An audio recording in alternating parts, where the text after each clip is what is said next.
یہ ایک علامت ہے شہد کی مکھی ہم انسانوں کے لیے کہ ہم غور کریں، تفکر کریں کہ اس کا طرز عمل کیا ہے. شہد کی مکھی کیسے نفع بخش پھولوں کے پاس جاتی ہے. وہ زہریلے پھولوں کے پاس نہیں جاتی. اللہ نے اس کے اندر یہ شعور رکھا ہے کہ اسے کون سے پھولوں کے پاس جانا ہے، کن کا رس چوسنا ہے اور کن راستوں سے ہو کے جانا ہے. یہ سب شعور اللہ نے اسے عطا کیا ہے.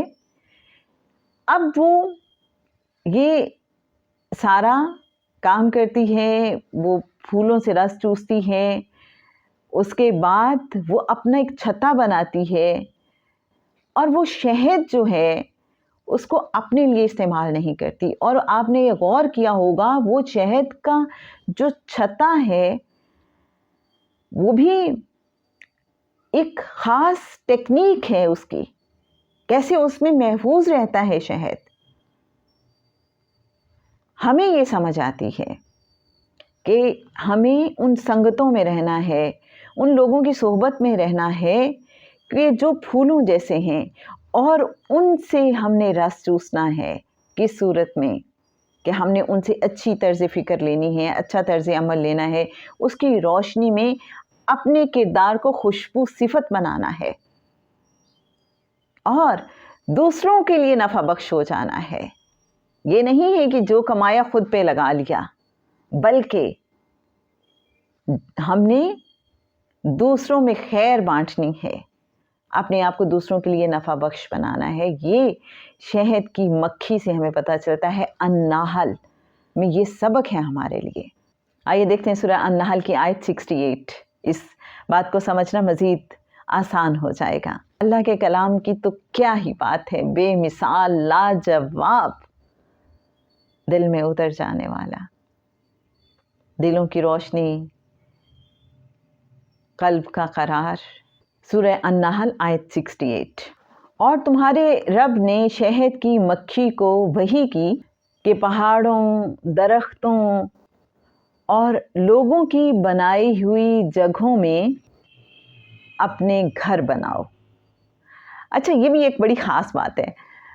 مجھے یاد ہے جب ماسٹرز میں نے کیا اسلامک اسٹڈیز میں اور ہمارا وائوا تھا، تو جو پینل میں لوگ تھے انہوں نے مجھ سے ایک کویسچن کیا کہ آپ یہ بتائیں کہ قرآن پاک میں وحی کیا صرف انبیاء کی طرف کی گئی یا اس کے علاوہ بھی ہے؟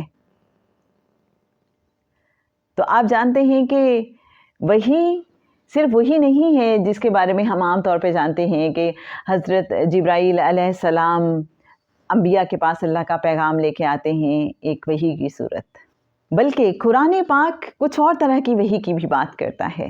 جیسے اب شہد کی مکھی کی طرف اللہ نے وحی کی، ابھی ہم نے دیکھا. اس کے ساتھ ساتھ حضرت موسیٰ علیہ السلام کی والدہ کو بھی اللہ نے وحی کی. کب؟ جب انہوں نے اپنے بیٹے کو وہ جو پنگھوڑے میں ڈال کے نہر میں بہا دیا، اور وہ ساتھ ساتھ ان کی بہن چلتی رہی کہ اب دیکھتے ہیں کدھر کو چلتا ہے. اس کے علاوہ جو شیاطین ہیں وہ بھی ایک دوسرے کو وحی کرتے ہیں. قرآن پاک ہمیں یہ بھی بتاتا ہے. یہ تو جناب برسبیل تذکرہ ایک بات ہو گئی وحی کے مختلف جو اسلوب ہیں ان کے حوالے سے کہ قرآن پاک وحی کا لفظ کہاں کہاں کیسے استعمال کرتا ہے. سورہ النحل سے ہمیں یہ بھی سمجھ آتی ہے کہ دیکھیے اللہ کیسے رہنمائی کرتا ہے ایک شہد کی مکھی کی بھی، اور وہ بھی بہت ڈسپلنڈ وے میں اپنی ڈیوٹی پرفارم کر رہی ہے، اپنا رول پلے کر رہی ہے. تو بے شک اللہ بہترین رہنمائی کرنے والا ہے. ہمیں ہمیشہ اس بات کو یاد رکھنا ہے. سورہ النمل کی طرف آتے ہیں. سورہ النمل، آپ کو وہ واقعہ یاد ہے جب حضرت سلیمان علیہ السلام اپنے لشکر کے ساتھ نکلے ہیں اور دور ایک چیونٹی ہے. اب وہ دیکھ رہی ہے، وہ اتنے میل سے ان ٹاپوں کی آواز سن لیتی ہے، وہ جو زمین کی وائبریشن ہے اس کو فیل کر لیتی ہے، اور اپنی ساتھی چیونٹیوں سے کہتی ہے، وہ چیونٹیوں کی ملکہ، کہ دیکھو اپنے اپنے بلوں میں گھس جاؤ کہیں ایسا نہ ہو کہ سلیمان علیہ السلام کا لشکر تمہیں کچل ڈالے۔ ایک طرف النمل سے ہمیں یہ سمجھ آتی ہے کہ ایک چھوٹی سی چیونٹی، اللہ نے اسے بھی کتنا ادراک اور شعور اور بصیرت عطا کی ہے، دور رس نگاہ عطا کی ہے۔ اب نہ صرف وہ دیکھ اور محسوس رہی ہے، بلکہ اس کی جو لیڈرشپ کوالٹیز ہیں وہ بھی ذرا دیکھیے کہ وہ اپنی ٹیم سے کہہ رہی ہے کہ نیکسٹ تم نے اسٹیپ یہ لینا ہے، ان کو گائیڈ کر رہی ہے immediately, you have to do this. اس کے ساتھ ساتھ یہ سمجھ آتی ہے کہ ادھر حضرت سلمان علیہ السلام کا تصرف دیکھیے کہ وہ اتنے میل دور سے اب چیونٹی کی یہ بات اور اس کی وہ جو دوسری چیونٹیوں کو ڈائریکشن ہے وہ سنتے ہیں اور مسکراتے ہیں۔ میں تو جب اس کو امیجن کرتی ہوں تو بڑا انجوائے کرتی ہوں۔ اللہ کی کیا قدرت ہے، اللہ کا کیا نظام ہے اور کتنا پیارا نظام ہے۔ اس سب کا کریٹر کون ہے؟ ہمارا رب، پیارا رب، جو ایک چیونٹی کا بھی خالق ہے، حضرت سلیمان علیہ السلام کا بھی خالق ہے۔ کیا کہیے جناب۔ اسے ہمیں یہ بھی سمجھ آتی ہے کہ کوئی چیز حقیر نہیں ہے، ہر چیز کو اللہ نے شعور عطا کیا ہے، اور ایک چھوٹی سی چیونٹی بھی اتنی زیادہ فہم و فراست رکھتی ہے۔ اس کے ساتھ ساتھ اگر ہم چیونٹیوں کی زندگی پہ غور کرتے ہیں تو ہمیں پتہ چلتا ہے کہ کیسے وہ محنت کی بات ہے، کوشش کی بات ہے تو اس کے لیے چیونٹی کی مثال دی جاتی ہے۔ بچپن سے ہم پڑھتے آئے ہیں واقعہ ٹرائی اگین میں۔ اور آپ نے یہ بھی دیکھا ہوگا کہ جب ایک چیونٹی کوئی ایک دانہ لے کے جا رہی ہوتی ہے، وہ چینی کا دانہ ہو یا گندم کا دانہ ہو، تو بعض اوقات ایک چیونٹی کے بس میں نہیں ہوتا اس کو لے کے جائے، تو وہ کافی ساری چیونٹیاں اس کے ساتھ چپکی ہوئی ہوتی ہیں، وہ ساری مل کے وہ دانہ لے کے جاتی ہیں۔ ٹیم ورک، کیا آپ کو بھی سمجھ آتی ہے؟ تو اللہ نے اتنی چھوٹی چھوٹی چیزوں میں کیا کیا مثالیں رکھی ہیں، غور تو کریں، تفکر تو کریں کہ ایک چھوٹی سی چیونٹی ہمیں ٹیم ورک سکھا رہی ہے، اور پھر اسے پتہ ہے کہ کون سے سیزن میں میرے لیے باہر نکلنا پاسبل نہیں ہوگا، وہ اس کے لیے ذخیرہ کر رہی ہے۔ ایک چھوٹی سی چیونٹی کو بھی اللہ نے یہ شعور، یہ ادراک عطا کیا ہے کہ وہ اپنی خوراک کو ذخیرہ کر لیتی ہے۔ اور اللہ بے شک چھوٹی سے چھوٹی مثال دینے سے بھی نہیں شرماتا، وہ مچھر کی مثال دینے سے بھی نہیں شرماتا۔ سورہ النمل سے جہاں ہمیں ان سب باتوں کی سمجھ آتی ہے، اس کے ساتھ ساتھ یہ سمجھ آتی ہے کہ علم و حکمت کتنی بڑی بلیسنگ ہے، وہ آپ کو آنے والے جو وقت کے خطرات ہیں ان سے محفوظ کر لیتی ہے۔ سورہ العنکبوت میں جب بھی پڑھتی ہوں تو میرے ذہن میں امیجیٹلی وہ جو مکڑیوں نے جالا بنا ہوتا ہے وہ آ جاتا ہے، اور آپ کبھی غور کریں اس جالے پہ، وہ جو ویب ہے، کیا کمال، ایک چھوٹی سی مکڑی جو انتہائی نازک ہوتی ہے، وہ کتنی کاریگری سے وہ جالا بنتی ہے جو بڑا خوبصورت لگ رہا ہوتا ہے۔ اور اب آپ یہ دیکھیں، ہم دن رات ویب سائٹ کرتے رہتے ہیں۔ ویب، یہ پوری دنیا ایک اس ٹائم ویب ہے نا، ایک پورا نیٹ ورک سسٹم، تو ایک جالا ہی تو بنا ہوا ہے۔ یہ کائنات ایک ویب، ایک کنیکٹیوٹی، سب ایک دوسرے کے ساتھ کیسے جڑے ہوئے ہیں۔ ماڈرن ایج کی اگر ہم بات کرتے ہیں، اس کو اس اینگل سے بھی سمجھ سکتے ہیں، لیکن اس کے ساتھ ساتھ آپ نے کبھی دیکھا جب ہم گھر میں جالے اتار رہے ہوتے ہیں تو وہ جتنا بھی خوبصورت جالا ہو، جو ہو سکتا ہے مکڑی نے بڑی محنت سے بنا ہوگا، ہم ذرا سا اسے ہاتھ لگاتے ہیں، ذرا سا ٹچ کرتے ہیں، سارا کولیپس کر جاتا ہے۔ کیا سمجھا رہا ہے یہ تارے عنکبوت ہمیں